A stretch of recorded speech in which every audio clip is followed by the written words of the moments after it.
வணக்கம் மக்களே, this mesmerise production. நான் உங்கள் விஜய் அமிர்தா. ஒரு பொண்ணோட லைஃப்பில் அவள் சூஸ் பண்ணுற அந்த சாய்ஸ் இருக்குல்ல, அது அவள் ஃப்ரீடமாக சூஸ் பண்ணும்போது இந்த சொசைட்டி அவளை எப்படி பார்க்கும், எப்படி அவளை ரியாக்ட் பண்ணும், இப்படிலாம் கொண்டு போகிற ஒரு சூப்பரான ஒரு மூவி தான் பேட் கேர்ள். நீ சொன்ன மாதிரி தான் இருக்கணும்னு ஃபோர்ஸ் பண்ண சூசைட் பண்ணிக்குவேன். ஸோ இந்த படத்தை பற்றி ரிவ்யூ தாண்டி ஒரு இன்டர்னல் டீட்டெயில்ஸ்லாம் இருக்கும்ல. ஸோ இந்த படத்தில் இந்த மாதிரியான விஷயங்கள்லாம் இருக்குது. ஸோ நோட் பண்ண வேண்டிய விஷயங்கள்லாம் இருக்குது. அது முக்கியமாக பெண்கள் கண்டிப்பாக இந்த படத்தை பார்க்கணும்.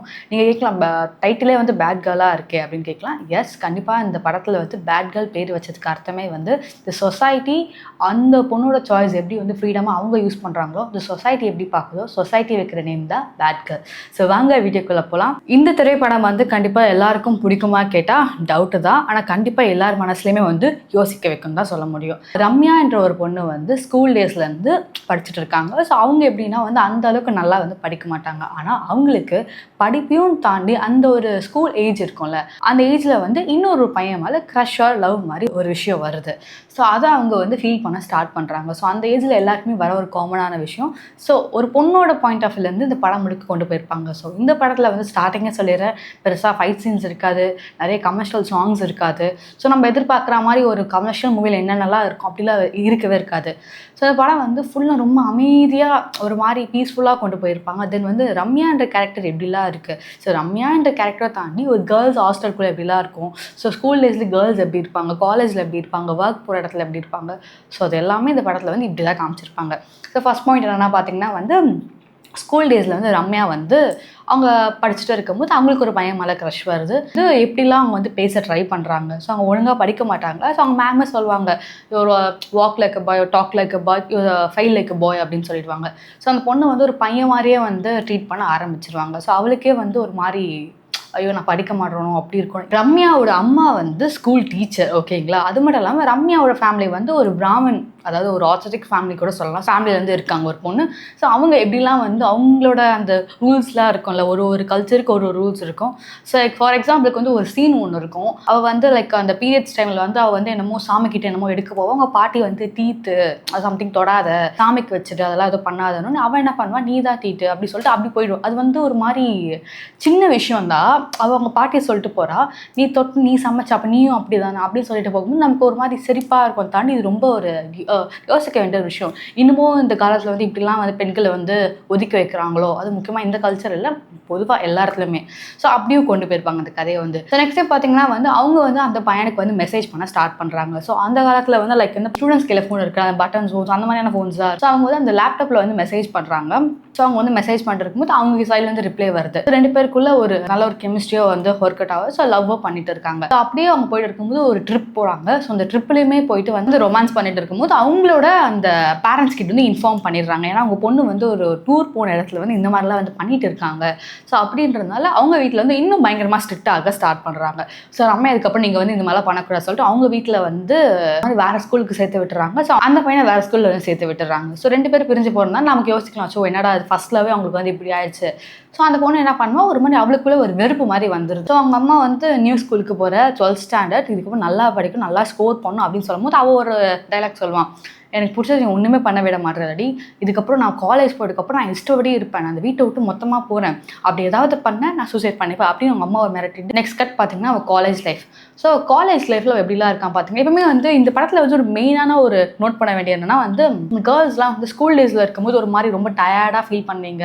அந்த பேக்கெல்லாம் ஒரு மாதிரி போட்டுட்டு அந்த மேம் நிறைய இன்டர்வியூ சொல்லியிருப்பாங்க, நம்ம ஸ்கூல் டேஸில் எப்படி இருந்தோமோ அப்படியே காமிச்சிருப்பாங்க. அந்த ஃபேஸில் பிம்பிள்லாம் இருக்கிறது, ப்ளஸ் தலையெல்லாம் ரொம்ப வழிச்சு சீவியோ பின்னல் போடுறது, ஒரு மேக்கப் இல்லாமல் சூப்பராக நடிச்சிருப்பாங்க. ஸோ அதில் அவங்க ஸ்கூல் டேஸில் ரொம்ப ஒரு நார்மல் கேர்ளாக காமிச்சு டக்குன்னு காலேஜ் டேஸில் ரொம்ப அழகாக மாடர்னாக ட்ரெஸ் பண்ணிட்டு இருப்பாங்க.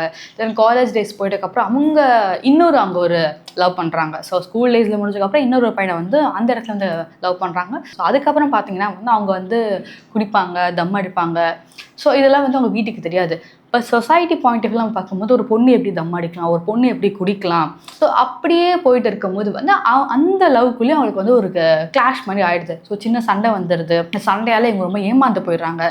இந்த படத்தில் வந்து ஒரு முக்கியமான ஒரு ரோல் ஒன்று இருக்கும். அதாவது ரம்யா கூட ஒரு பெஸ்ட் ஃப்ரெண்ட் இருப்பாங்க. நம்ம லைஃப்ல எல்லாருக்கும் ஒரு பெஸ்ட் ஃப்ரெண்ட் இருப்பாங்க, முக்கியமாக ஃபீமேல்ஸ் கிட்ட. ஸோ அவங்க வந்து எல்லா விஷயம் நம்மளை வந்து ஒரு மாதிரி காப்பாற்றிட்டே இருப்பாங்க. இந்த பையன் வேண்டாம், இவன் சரியில்லை, இவன் கூட பேசாத. அந்த ஒரு ரம்யா அந்த கேரக்டர் வந்து கேட்கவே மாட்டாங்க. இல்லை நான் வந்து லவ் பண்ணிட்டேன், எனக்கு ரொம்ப பிடிக்கும். ரம்யா பொறுத்தக்கு என்னன்னா லவ் தான் எல்லாமே. அவங்க ஸ்கூல் டேஸ்ல ஒரு டைலாக் சொல்லியிருப்பாங்க. ஸ்கூல் டேஸ்ல வந்து கிளாஸ் லீடரா இருக்கிறத விட ஒரு பாய் ஃப்ரெண்ட் இருக்கிறது அவ்வளோ பெருமைன்னு வந்து அவங்க அவ்வளோ இதுவாக சொல்லியிருப்பாங்க. ஸோ அவங்க மைண்ட் செட் எப்படி இருக்குன்னா, ஒரு பாய் ஃப்ரெண்ட் இருந்தால் ஓகே அப்படின்னு அவங்க ஏதோ ஒரு துணையை தேடி அவங்க வந்து போயிட்டே இருக்காங்க சொல்ல முடியும். அதுக்கப்புறம் பார்த்தீங்கன்னா வந்து அந்த ஒரு லவ்மே அவங்களுக்கு வந்து பிரேக்கப் ஆகிடுது. ஸோ பிரேக்கப் ஆகிட்டு அது எப்படிலாம் வந்து அதில் வந்து மீண்டு வராங்க. ஸோ அவங்க ஹாஸ்டலோட பேசுகிறாங்க, கேர்ள்ஸாக வந்து ஃபன் பண்ணிக்கிறாங்க, வெளியே போகிறாங்க, பப்புக்கு போகிறாங்க, குடிக்கிறாங்க. இதெல்லாம் தாண்டி காலேஜ் டேஸ்மே முடியுது. ஸோ அவங்க வந்து ஒரு கட்டத்துக்கு மேலே உடம்பு சரியாக ஆகிடுக்கப்பட்டு அவங்க அம்மா அப்பா வந்து பார்க்கவே வராங்க. ஸோ ஸ்கூல் டேஸை தாண்டி காலேஜ் டேஸ்லாம் முடிகிற டைமில் வந்து அவங்க அம்மா அப்பா வந்து ஹாஸ்டல் வந்து விசிட் பண்ணுறாங்க. ஸோ விசிட் பண்ணி கேட்கும்போது வந்து அவங்க சொல்கிறாங்க, இல்லைம்மா எனக்கு வந்து முடியல. அப்புறம் வந்து அம்மா வந்து ஆற்றுக்கே கூட்டிகிட்டு போயிடுறா வா அப்படின்னு அவங்க வரவே மாட்டாங்க. தென் அவங்களோட ஒரு ரம்யா அந்த பொண்ணோட மைண்ட் செட் எப்படின்னா, எனக்குன்னு ஒரு தனி வீடு வேணும், என் வீட்டுக்குள்ளே வந்து எனக்கு ஒரு பூனைங்க, அதாவது பூனைக்குட்டிங்க, கேட்ஸ் வேணும், அதுக்கப்புறம் நானே சமைச்சு சாப்பிடணும், இதை தாண்டி எனக்கு பெருசாக இல்லை, எனக்கு பிடிச்ச விஷயத்தெல்லாம் நான் பண்ணணும். இதுதான் அவங்க லாஸ்ட் டைம் அவங்களுக்கு ஒரு கோலாகவே இருந்துச்சு. ஏன்னா நிறைய இந்த பாட்டில் கூட காமிச்சிருப்பாங்க. ஹோம்னு ஒரு பாட்டு இருக்குது. ஸோ அந்த பாட்டில் வந்து அந்த பொண்ணு மனசில் என்னென்னலாம் இருக்குது அந்த பாட்டில் ஃபுல்லாகவே காமிச்சிருப்பாங்க. ஸோ இதுதான் லாஸ்ட் சீனையும் நமக்கு வந்து காமிச்சிருப்பாங்க.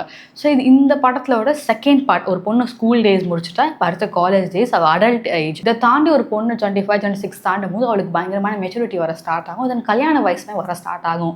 ஸோ அதுக்கப்புறம் இந்த பொண்ணு காலேஜ் முடிச்சுட்டு வேலைக்கு போகிற ஸ்டேஜும் வந்தது. அவள் ஸ்கூல் ஃப்ரெண்ட்ஸோ சரி, காலேஜ் ஃப்ரெண்ட்ஸோ சரி, எல்லாருமே வந்து நல்ல நல்ல பிளேஸில் செட்டில் ஆகிட்டாங்க. எல்லாருக்குமே கல்யாணமாக ஆயிடுச்சு. இவ இன்னொரு லவ் பண்ணுறா. இந்த படத்துலேருந்து எல்லாமே வந்து லவ் எப்படி ஸ்டார்ட் ஆச்சுன்னு விஷயத்த காட்டல. வெறும் ஸ்கூல் டேஸ் மட்டும் காமிச்சிருப்பாங்க. காலேஜ் டேஸுமே சரி, அவங்க வேலைக்கு போன அந்த அடல்ட் ஸ்டேஜுமே சரி, இதுக்கு வந்து லவ் அவங்க எப்படி ஸ்டார்ட் பண்ணாங்க காட்டல. அது முடிகிற டைமில் தான் காட்டவே ஆரம்பிக்கிறாங்க.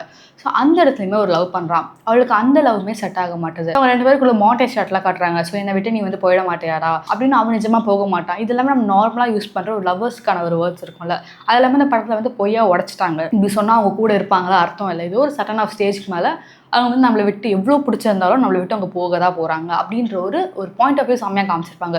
ஸோ ஒரு பொண்ணு பிரேக்கப் ஆனால் இப்படிலாம் ஃபீல் பண்ணுறா. ஸோ நம்ம வந்து எல்லா திரைப்படங்களுமே ஒரு பையன் தான் ஸ்கூல் டேஸில் லவ், காலேஜ் டேஸில் லவ், அதுக்கப்புறம் லவ், அது வந்து காமிச்சிட்டு இருப்போம். ஒரு பொண்ணு பாயிண்ட் ஆஃப் வந்து பார்க்கும்போது நம்ம எல்லாருக்கும் வித்தியாசமாகவும் இருக்கும். ஸோ சமூகம் வந்து ஏற்றுக்காது. என்ன இப்படி வந்து ஒரு பொண்ணு வந்து இத்தனை லவ் பண்ணுறா, அது ஏற்றுக்க முடியாது. இது ஒரு பையன் பண்ணால் ஓகே ரைட்டுன்னு சொல்லுவாங்க.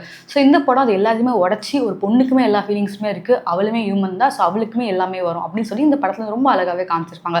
ஸோ அவள் வந்து ஒர்க் போகிறா. அவளுக்கு வந்து அந்த லவ்வுமே செட் ஆகலை. அவள் ஏன் செட் ஆகலை, அவளுக்கு வந்து நான் ஒழுங்காக லவ் பண்ண தெரியலையா, இல்லை எனக்கு யாரும் பர்ஃபெக்டாக அமையலையா அப்படின்றது பொண்ணுக்கு வந்து ஏக்கமாகவே இருந்துகிட்டே இருக்கும்.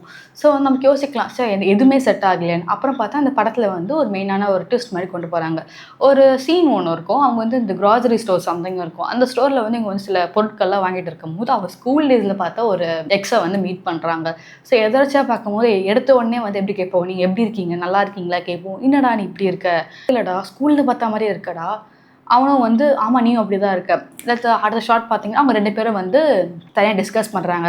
ஆனால் அந்த ஸ்கூல் டேஸில் இருந்த எக்ஸுக்கு வந்து கல்யாணம் ஒரு குழந்தையா இருக்கும். ஸோ அந்த குழந்தையோட தான் விளையாட்டு இருப்பாங்க. ஸோ இவங்க 2 பேருக்கும் அந்த பழைய ஞாபகம்லாம் வந்துகிட்டே இருக்குது. அதுக்கப்புறம் வந்து அதான் படத்தோட ஒரு ஃபைனலான ஒரு சீக்வன்ஸ் இருக்கும். ஓகேங்களா. ஸோ இது எல்லாமே போயிட்டு இருக்குது. ஸோ ரம்யாவுக்கு வந்து கடைசியாக இருந்த அந்த பாய் ஃப்ரெண்டுமே பிரேக்கப் ஆகிடுது. ஸோ அவருமே வந்து வேற ஒரு பொண்ணு கூட வந்து அந்த ஷார்ட்லேயே அழகாக காமிச்சிருப்பாங்க. அவங்க 2 பேரும் வந்து உட்காந்துட்டு இருப்பாங்க தனியாக ஒரு பார்க்கில். ஸோ வந்து ரம்யாவோட கேட் வந்து காணாமல் போயிடும். பிகாஸ் அவங்க அம்மா வந்து வீட்டில் என்னமோ க்ளீன் பண்ணுறதுக்காக அந்த ஜன்னல்லாம் திறந்து விட்டுருவாங்க. ஸோ அந்த கேட் வந்து போயிடும். ஸோ அந்த கேட் நேம் வந்து மேடம். ஓகேங்களா. ஸோ அவங்க வந்து மேடம் காண ஃபுல்லாக அழுதுகிட்டே தேடி ரோடு வரைக்கும் வந்துடுவாங்க. அதுக்கப்புறம் அவங்க பாய் ஃப்ரெண்ட் கிட்ட சொல்லும் போது தான் அப்போ தான் தெரியுது அவங்க 2 பேருக்குள்ள பிரேக்கப் ஆக போகுது. அந்த பிரேக்கப் சுச்சுவேஷன்லையுமே அவங்க 2 பேரும் வந்து பேசிட்டு இருக்காங்க. அப்புறம் அவங்க சொல்கிறாங்க, நீ போ, நான் வந்து ஓகேவாக இருப்பேன், நீ போனால் எனக்கு ஒன்றும் ஆகாது. பட் ஸ்டில் அந்த பொண்ணுக்குள்ளே ஒரு ஏக்கமாக இருக்கும். ஒரு மாதிரி சரி நமக்குன்னு யாருமே இல்லையே, நம்ம வளர்த்த பூனை கூட இல்லையே அப்படின்னு இருக்கும். அதுக்கப்புறம் போக போக என்ன ஆகும், அவங்க வந்து ஒரு சைக்காட்டிஸ்ட்டை வந்து பார்க்க போவாங்க. ஸோ ஏன்னு கேட்டிங்கன்னா ரம்யா வந்து ரொம்ப ஒரு மாதிரி டிப்ரெஸ்ட் ஆகிடுவாங்க. ஒரு மாதிரி அவங்க என்ன பண்ண போகிறோம் அடுத்து அவங்க லைஃப்பில், ஒரு மாதிரி எப்போ பார்த்தாலும் தம் அடிச்சுட்டு குடிச்சிட்டு இந்த மாதிரியான விஷயங்களே பண்ணிட்டு இருப்பாங்க. இந்த மாதிரி இருக்கும்போது வந்து ரம்யா வந்து நம்ம ஒரு பாயிண்ட் ஆஃப் வியூலேருந்து பார்க்கும்போது ஏன் இந்த பொண்ணு இப்படி இருக்கா, அவளால் ஒர்க் போகலாம் நல்லா தானே இருக்கா அப்படின்னு தோணும். பட் அவளுக்குள்ளே இருக்க ஒரு ஏக்கம் இத்தனை ஆண்கள் கிட்ட வந்து அவங்க வந்து ஏமாந்துட்டாங்க. ஸோ இந்த ஒரு ஏக்கம் வந்து அவங்க மனசுக்குள்ளே இருந்துகிட்டே இருக்கும். ஸோ இந்த படத்தோட ஃபைனல் சீன் பார்த்தீங்கன்னா வந்து அவங்க ஒரு சைக்காட்டிஸ்ட் வந்து உட்காந்துட்டு இருப்பாங்க. ஸோ அவங்க அம்மா தனியாக வந்து பேசுவாங்க. இந்த மாதிரி வந்து என் பொண்ணு வந்து சொல்கிற பட்ச கேட்கவே மாட்றா, அவள் இஷ்டத்துக்கு பண்ணிகிட்டே இருக்கான்னு சொல்லுவாங்க. டைலாக் சொல்லுவாங்க. இந்த மாதிரி வந்து அவள் பூனை காணா போனதுக்கு வந்து என்னை வந்து அவ்வளோ திட்டுறா, ஜன்னல் திறந்து விட்டா போய்டுன்றா. அப்போ எனக்கும் அப்படி தானே இருக்கும், நான் கதவை பூட்டி வைக்கிறனோ இல்லையோ என் பொண்ணு என்னை விட்டு ஓடிட்டே தான் இருக்கா அப்படி ஒரு எமோஷ்னலாக ஒரு டைலாக். ஸோ உங்கள் அம்மா பாயிண்ட் ஆஃப் வியூ பார்க்கும்போது நம்ம பொண்ணு ஒழுங்காக இருக்கணும், நம்ம பொண்ணை வந்து ப்ரொடெக்ட் பண்ணணும் அப்படின்ற ஒரு மைண்ட் செட்டில் தான் காமிச்சிருப்பாங்க. பட் ரம்யா மைண்ட் செட் என்னன்னா வந்து எனக்கு வந்து ஃப்ரீடமாக இருக்கணும், ரொம்ப ஜாலியாக இருக்கணும், நான் இந்த மாதிரி ஃபேமிலியில் வந்து இருந்துட்டேன். ஸோ இதுக்கப்புறம் வந்து நான் வந்து ரொம்ப எனக்கு பிடிச்ச மாதிரி இருக்கணும்னு சொல்லிட்டு அப்படி ஒரு பொண்ணு. ஸோ ஃபைனலாக வந்து இந்த படத்தை வந்து எப்படி காமிச்சிருப்பாங்கன்னா லைக் ஒரு பொண்ணு அவளுக்கு பிடிச்ச விஷயத்த பண்ணும்போது சொசைட்டி வந்து என்ன நேம் வைக்குது, அவளுக்கு வந்து குட் கேர்ள்னு வைக்கதா இல்லை பேட் கேர்ள்னு வைக்குது. ஏன்னா ஒரு பொண்ணுக்கு வந்து சடன் ஆஃப் ரூல்ஸ்லாம் வச்சுருப்பாங்க, இதுதான் பண்ணணும் அதுதான் பண்ணணும்னு.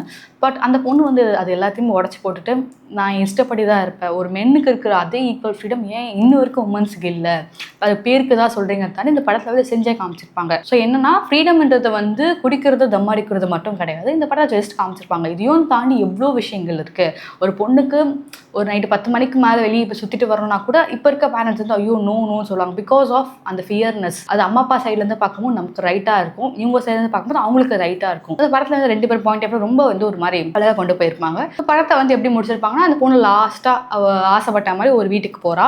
அந்த வீட்லேயே வந்து அவள் வந்து பிடிச்ச மாதிரி அந்த கேட்ஸ் எல்லாம் விடுறா, அவள் பிடிச்ச மாதிரி அந்த டிவிலாம் பார்த்துட்டு மேகி செஞ்சு சாப்பிட்டுட்டு அப்படியே அந்த பாட்டை வந்து முடிக்கிறாங்க. அவள் 30s காட்டுறாங்க இந்த படத்தை. அந்த முடிக்கும் போது ஸ்கூல் காலேஜ் ஒர்க் போயிட்டு அவள் வந்து 30 வயசு இருக்குமே கல்யாணமே பண்ணலை. ஸோ அவளுக்கு பிடிச்ச மாதிரி இருக்கு. கதை நம்ம எண்டில் வந்து எப்படி எடுத்துக்கலாம்னா அவள் இதுக்கப்புறம் அவள் லவ் பண்ணுவாளா இல்லை மேரேஜ் பண்ணுவாளா இல்லை அவள் தனியாகவே இருக்க போகிறாளா. ஸோ நமக்குள்ள ஒரு கன்ஃபியூஷனாகவே இருக்கும். ஸோ அதனால அந்த படத்தை வந்து அப்படியே நார்மலாக ஓகே ரம்யா அவளுக்கு பிடிச்ச மாதிரி அவள் தனியாக இருக்கா, அவள் கேட்ஸோடு இருக்கா. So that's it. இந்த படத்தை வந்து ரொம்ப ஒரு மாதிரி ரொம்ப சிம்பிளாக காமிச்சிருப்பாங்க. ஒரு பொண்ணு என்னெல்லாம் கடந்து வராலும் ரொம்ப அழகாக நீட்டாக காமிச்சிருப்பாங்க. ஸோ இந்த படத்தில் நம்ம வந்து பெருசாக ஒரு சாங்கோ அதுவும் பெருசாக எதிர்பார்க்க முடியாது. சாங்ஸ் இருக்குது பட் கமர்ஷியலாக ரொம்ப அந்த மாதிரி சாங்ஸ் கிடையாது. ப்ளஸ் ரொம்ப நீட்டாகவே ரொம்ப நேச்சராக கொண்டு போயிருப்பாங்க இந்த படத்தை. ஸோ இந்த படத்தோட டேரக்டர் பார்த்தீங்கன்னா வந்து வர்ஷா தான் எடுத்திருக்காங்க. இது அவங்க ஃபர்ஸ்ட் ஃபிலிம். ஸோ அவங்க வந்து வெற்றிமாறனோட ஏடி. ஸோ அவங்க தான் அவங்க ஃபர்ஸ்ட் மூவி தான் எடுத்திருக்காங்க. ஸோ இது வெற்றிமாறனோட ப்ரொடக்ஷனில் லாஸ்ட் மூவின்னு சொல்லியிருக்காங்க.